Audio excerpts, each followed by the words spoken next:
one, deal with the text. Number two, don't hide from them. Don't ignore them. All right, I think that's important. And number three, do not accept simplistic and shallow answers that are really not answers. Don't accept shallow answers that are really not answers. They just kind of deflect the problem. It's kind of like, ooh, man, those Bible verses are difficult. Look, butterfly, look over here, look over here. Hey, we have a potluck after church. Hey, no. I need better than the little typical Sunday school answers. Okay, don't accept that. Number one, deal with them. Number two, don't hide from them. And number three, do not accept shallow answers. All right? Something to think about. I'm grateful that, this morning I saw that. Again, let me go back to the original quote that started this entire thing this morning. People often get upset when you teach them what is in the Bible rather than what they presume is in the Bible. And I believe that's more true in the church than it is outside of the church. I believe that when you teach what's actually in the Bible in many churches, you get people upset. When you ask difficult questions, when you seem to be questioning or challenging presuppositions, and you're causing people to think, and you're forcing them to look at the text in a way that they've never looked at it before, they get uncomfortable. And that's why I teach in such a different way. I don't teach in the traditional preacher way. Because I think we're dealing with a book that's difficult. We have to break it down. We have to struggle with it. Okay, I've done 2 messages. They're in the hermeneutics section of the VBC 66 app on grasping the word.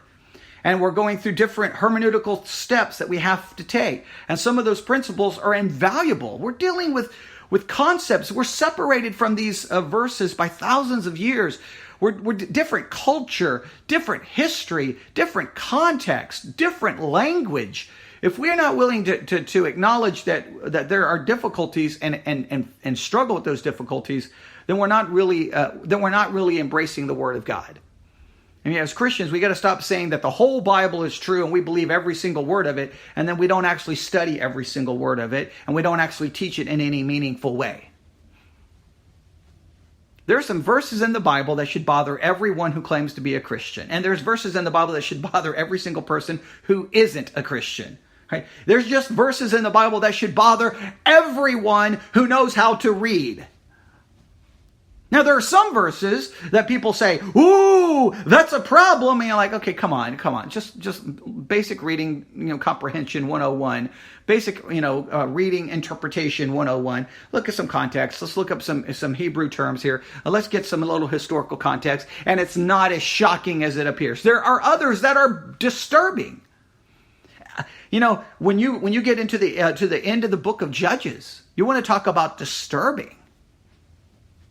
I mean, you have a woman who's raped by all the men of the city. Her body is chopped up into different pieces and sent abroad. That's a disturbing story at the end of Judges. Now, how do you interpret that? How do you interpret that story? Well, you interpret that story with a key part of the book of Judges. There was no king in the land at that time, and everyone did what was right in their own eyes. It's speaking of moral anarchy and moral relativism running rampant through a culture that led to some pretty outlandish and horrible actions done by all kinds of people.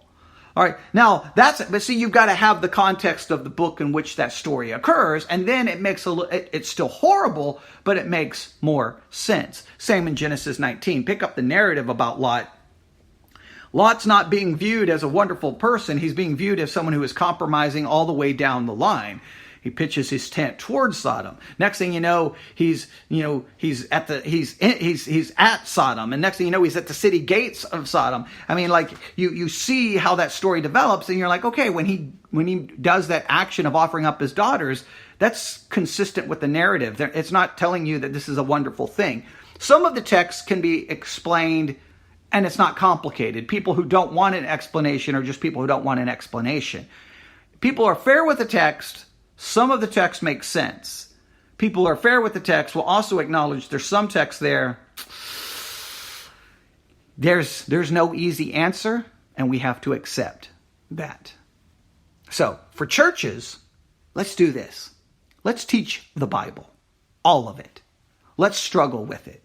For individual Christians, You study the Bible in a meaningful way. And let's not hide from these things, and let's not accept simplistic answers.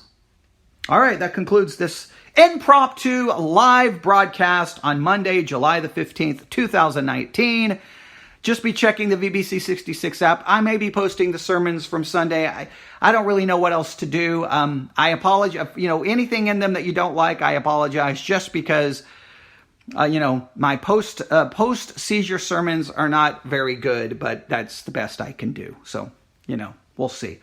All right, everyone, have a great day. If you have any comments, you can email me at newsif@yahoo.com, newsif@yahoo.com, or for members of Victory Baptist Church, you can talk about any of this in the live chat section.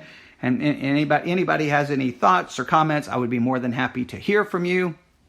And, well, if you struggle with some of these texts, I can't necessarily say I have the answer for all of them, but I can definitely help you, give you some steps, and for you to try to find the answer, because it's not about me giving you the answer. It's about you struggling with the text yourself, especially if you're a Christian, even if you're not a Christian. I mean, the Bible is one of the most influential books in history. I mean, you too can study it even if you don't believe it, and struggle, and you can join us with the struggle. Because it's a struggle. Every time I open up the pages of the Bible, I struggle because there's difficult things in it. All right. Everyone have a great day. Thank you for listening. If you are listening, please just take a minute to let me know that you're listening to the live broadcast, because I like to know, where people are listening from, and, did everything sound okay? Just trying to, we still haven't figured out exactly how we're going to use the live broadcast, but any feedback and just knowing is always beneficial. All right, everyone have a great day. And, well, go struggle with the Bible, because it's worth the struggle. God bless.